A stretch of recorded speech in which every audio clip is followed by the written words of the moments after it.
வணக்கம் ஃப்ரெண்ட்ஸ், எல்லோரும் நல்லா இருக்கீங்களா? நான் இப்போ என்னோட அடுத்த வீடியோ போடுறேன். இது வந்து ரெகார்டிங். நீங்கள் வந்து ஒரு ப்ரைவேட் கம்பெனியில் வேலை செஞ்சுட்டுருக்கீங்க அப்படின்னா, முதல் ஆளாக போகிறீங்க, ஒரு ப்ரைவேட் கம்பெனியில் வேலை செஞ்சுட்டுருக்கீங்க. வேலை செஞ்சுட்டு இருக்கும்போது நீங்கள் தான் குடும்ப தலைவராக இருக்கீங்க அப்படின்னா, நீங்கள் உங்கள் ஜிபிஎஃப் பணத்தை வந்து ரொம்ப பாதுகாப்பாக வைக்கணும்னு நினைப்பீங்க. அதாவது பப்ளிக் ப்ராவிடென்ட் ஃபண்டு, ஜிபிஎஃப் வந்து கவர்மெண்ட் ப்ராவிடென்ட் ஃபண்டு, பிபிஎஃப் வந்து பப்ளிக் ப்ராவிடென்ட் ஃபண்டு, இபிஎஃப் வந்து எம்ப்ளாயீஸ் ப்ராவிடென்ட் ஃபண்ட். இது மாதிரி ப்ராவிடென்ட் ஃபண்ட்லேயே 3 வகைகள் இருக்குது. இதில் வந்து ப்ரைவேட் கம்பெனியில் ஒர்க் பண்ணுறவங்களோட பணம் வந்து எம்ப்ளாயீஸ் ப்ராவிடென்ட் ஃபண்டுன்னு அந்த வைப்பு நிதியில் வைக்கப்படும், வருங்கால வைப்பு நிதி. அந்த வைப்பு நிதியில் உள்ள பணத்துக்கு வந்து அதிக வட்டி மற்றதை விட. நீங்கள் வந்து வேலையை விட்டுட்டு போனாலோ இல்லைனா ஒரு கம்பெனியிலேருந்து அடுத்த கம்பெனிக்கு மாறினாலோ நீங்கள் வந்து அந்த வைப்பு நிதியை எடுக்காமல் தொடர்ந்துட்டே வந்தீங்கன்னா உங்கள் பணத்துக்கு வந்து உரிய வட்டியை கொடுக்கணும்னு கவர்மெண்ட் வந்து தீர்ப்பு சொல்லியிருக்காங்க லாஸ்ட் இயர் அண்ட் இந்த இயர். அதாவது ஒருத்தர் வேலையை விட்டு போயிட்டார் அப்படிங்கிற காரணத்துக்காக அவரோட மொத்த வைப்பு நிதியும் நீங்கள் அவருக்கு கொடுக்கணும்னு அவசியம் இல்லை. அதை வந்து உங்கள் வைப்பு நிதி கணக்கில் வச்சு அதுக்கு உண்டான வட்டியை வந்து நீங்கள் கூட்டு வட்டியாக அவருக்கு கொடுத்துக்கிட்டே இருக்கலாம். இது மாதிரி ஒரு தீர்ப்பு வந்திருக்கு. இது வந்து ரொம்ப வரவேற்கத்தக்கது. ஏன்னா வெளியில் போட்டு நம்ம ஏமாறுறதை விடவும் அதிக வட்டியும் கிடக்கும், நம்ம பணமும் பாதுகாப்பாக இருக்கும். அப்புறம் அடுத்த விஷயம் என்னென்னா, நீங்கள் ப்ரைவேட் கம்பெனியில் முதன்முறையாக வேலைக்கு போகிறீங்க. சப்போஸ் நீங்கள் வந்து குடும்ப தலைவராக இருக்கீங்க, குடும்ப தலைவர் ஏதோ ஒரு காரணமாக மரணம் அடைஞ்சிட்டார் அப்படின்னா அந்த குடும்பத்தில் உள்ளவங்களுக்கு வீக்ஷித் பாரத் ரோஜ்கார் யோஜனா அப்படிங்கிற திட்டம் மூலமாக ஒரு ஒரு ஒரு ஒரே ஒரு முழு தொகையாக 3 லட்சம் வரைக்கும் காம்பன்சேஷன் மாதிரி கவர்மெண்ட்லேருந்து தராங்க.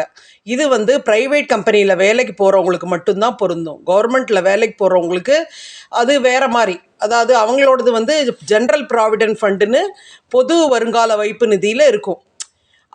அவங்களுக்கு வந்து எப்படின்னா, அவங்க மரணம் அடைஞ்சதை ஒட்டி அவங்க குடும்பத்துக்கு வந்து ஃபேமிலி பென்ஷன் கொடுப்பாங்க.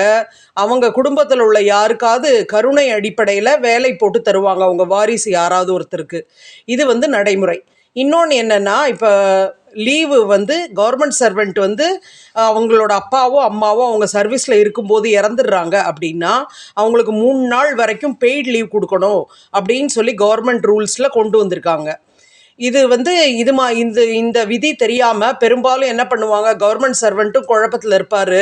இந்த மாதிரி ஆயிடுச்சேங்கிற அந்த வருத்தத்தில் அவர் லீவு அப்ளை பண்ணும்போது இந்த லீவை வந்து வாங்க விட்டு போயிடும். அப்போ என்ன பண்ணுவாங்க, அவருக்கு இருந்த லீவு ஏற்கனவே இருக்கிற லீவ் பேலன்ஸில் இந்த லீவு நாளை வந்து கழிப்பாங்க.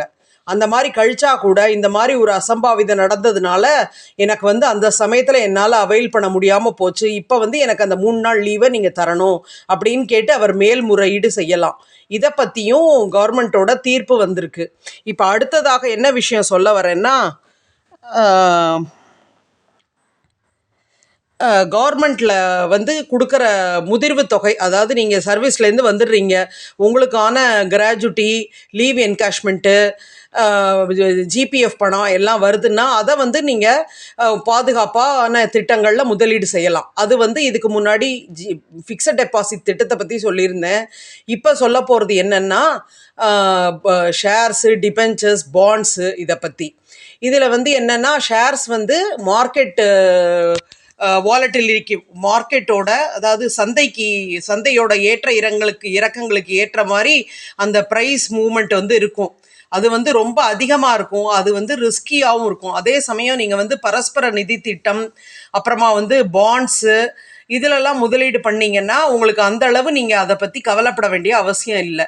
இதில் வந்து பரஸ்பர நிதி திட்டங்கள் பற்றி நான் அடுத்த பதிவில் போடுறேன். தேங்க்யூ.